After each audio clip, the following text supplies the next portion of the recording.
Well, welcome back. After completing my last video history project about Laguna Beach, I decided to continue on up the coast to Newport Beach. My grandparents and mom began visiting Newport Beach in the early 30s, and I began visiting in the early 60s, taking sailing lessons, spending time on my aunt and uncle's series of sailboats in the harbor, summers at Sea Scout Base in the mid to late 60s, and paddling around the harbor on an old Tom Blake-style paddleboard. I think everyone must have had one. God only knows how many coats of lead-based bottom paint there was on that thing. Like each of my other videos in this series, I have colorized and enhanced each of the following images, not to alter the past, but to bring them to life. No disrespect intended to the original photographers. But before I can talk about the history of Newport Beach, I'd like to turn the clock back a bit. The first people to live along the coast of Southern California came here thousands of years ago. The ancestors of the tribes we know today as the Tongva and Ahashiman, who it turns out were also expert boat builders. They say necessity is the mother of invention. Explorer Juan Rodriguez Cabrillo first mapped the coastline aboard his ship the San Salvador here in 1542. But it was another 200 years before Europeans settled the area. In 1846, almost all of Orange County was part of one rancho or another. In this 1889 map of the newly incorporated Orange County, you can see the ranchos that still existed at that time. Following the end of the Civil War, the Newport area began attracting a wave of ambitious individuals. Among them were James Irvine and James McBadens, each with a unique vision for the region's future. James Irvine, the eighth of 9 children born in Ireland, set out to America in 1846 at the age of 19. After arriving in New York, he journeyed west and found success as both a miner and a merchant during the California Gold Rush. Using this newfound wealth, Irvine and fellow investors purchased much of the Rancho San Joaquin property in 1864 for $18,000. That worked out to about 37 cents an acre. Soon after, they acquired the adjoining ranchos of Santiago de Santa Ana and Rancho Lomas de Santiago. These acquisitions made them the region's largest landowners, amassing over 100,000 acres. After reading about a successful landing of cargo in Newport Bay, in what was at that time considered an impassable harbor, James Irvine immediately traveled from his home in San Francisco to his San Joaquin Ranch property. There he met with brother Robert Irvine and friend James McBadens and began formulating a plan to develop a port, a new port as it were.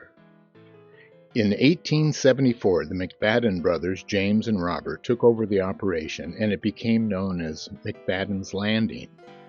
This new port was initially located at Castaway's Bluff, about where the Coast Highway crosses the bay near Dover.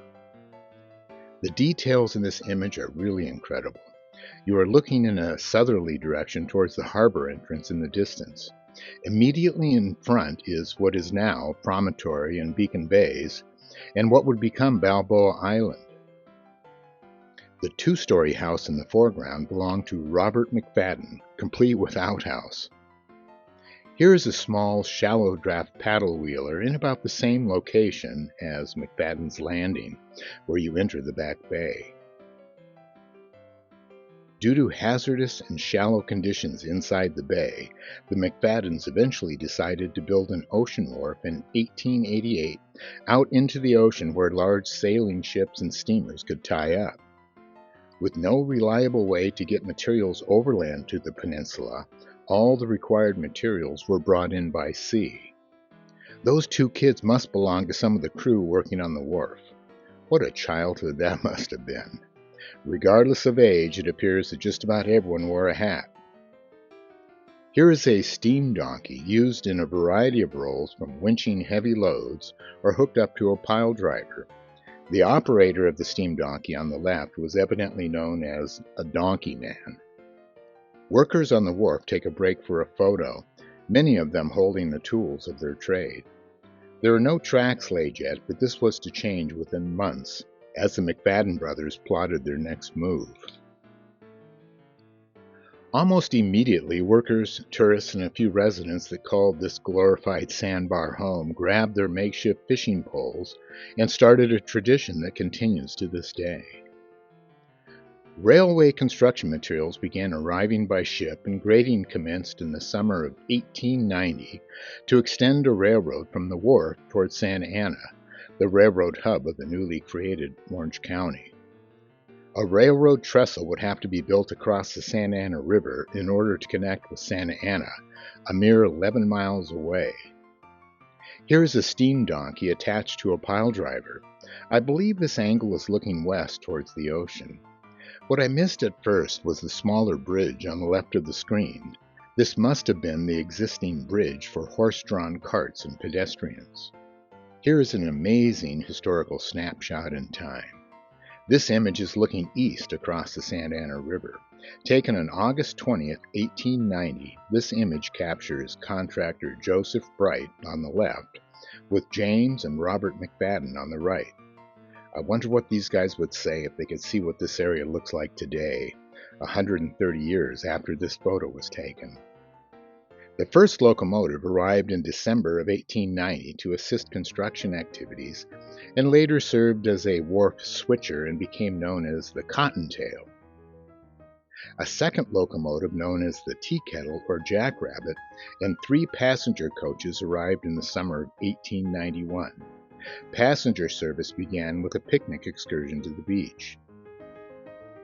With connections with both the Southern Pacific and Santa Fe railroads at Santa Ana, passenger service began with daily service in the winter and 3 times a day during the summer months. The railroad transported 70,000 tons of freight annually, and the largest fraction of that freight was lumber unloaded from schooners like the one seen in this photo. That might be the McBadens' 3-masted steam schooner christened Newport, anchored offshore. Not only were building materials needed by the growing number of residents moving to Orange County, but outgoing agricultural produce was also important.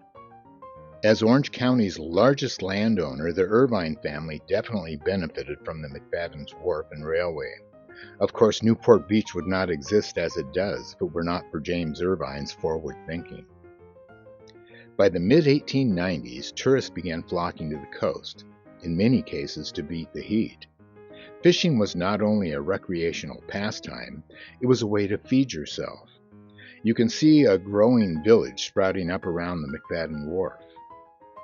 With train service now established, tourists began arriving at the train station located at the base of the wharf. To get around town, you could hop on a horse and buggy, like the one seen below on the sand. At first, visitors had to rough it in tents, camping along the shore.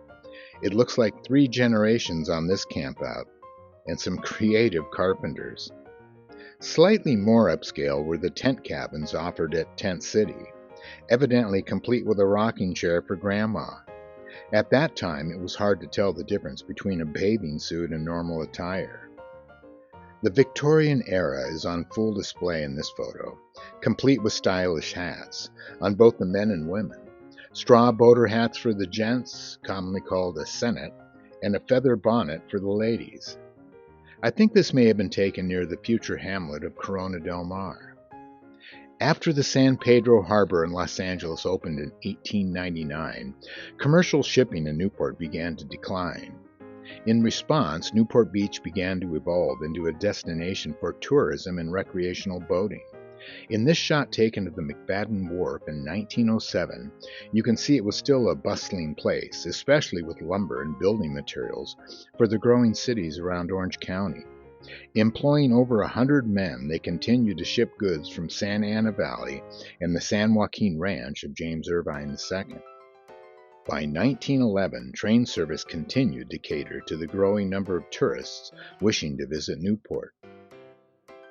Horse and buggies were still a thing, but it wouldn't be long before automobiles hit the scene. Although by this time there was a growing number of hotels and places for tourists to rent, tent camping was still popular. Quite a tidy little setup this family has, complete with wood floorboards. That looks like a Coleman-style stove with a tea kettle in the background. By the turn of the century, the area adjacent to the wharf began evolving, with the growing number of visitors by offering a general store, a post office, restaurants, tackle shops, and just about every other amenity a resort town could want.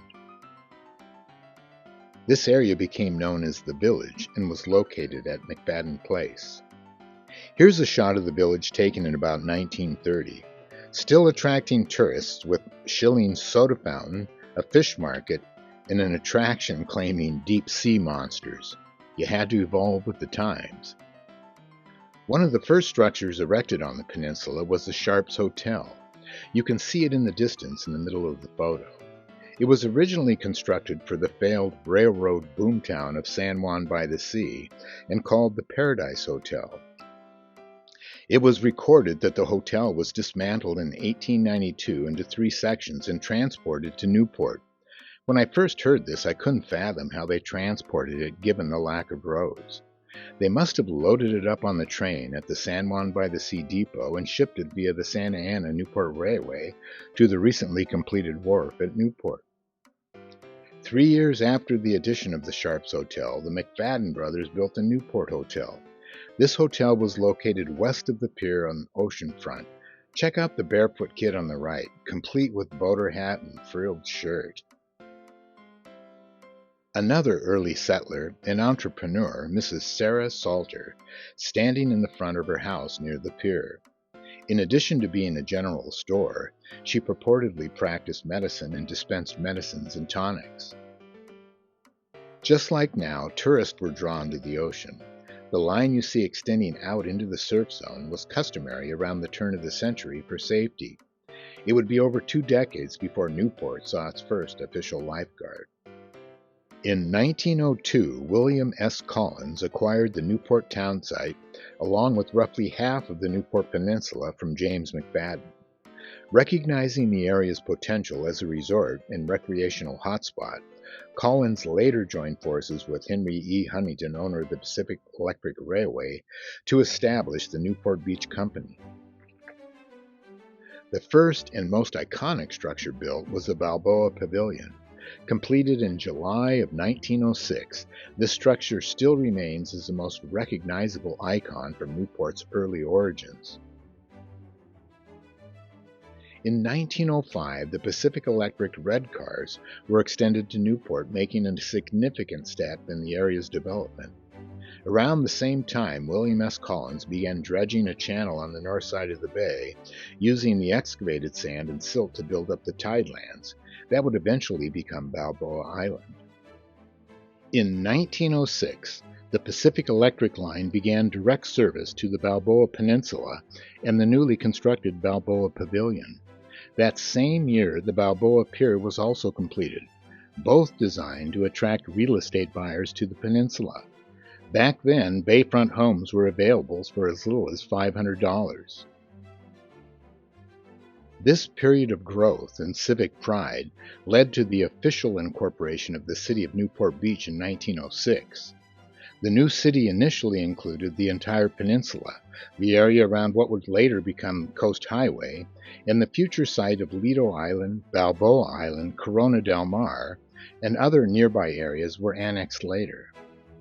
Although nearly 700 claimed to be residents, there were only 75 registered voters at that time.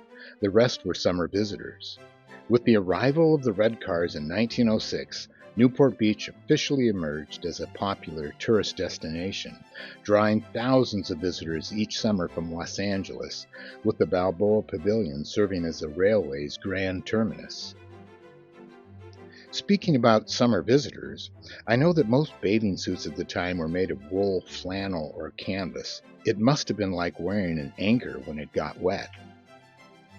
It looks like Tom Sawyer and Huck Finn. In retrospect, I guess swimsuits were not really a thing yet. Long underwear seemed to be a favorite, though. Between the years of 1917 and 1918, the city of Newport built a boardwalk connecting the growing villages of Balboa and Newport. It was eventually replaced with a concrete sidewalk in 1936. It does appear trash was a thing, though.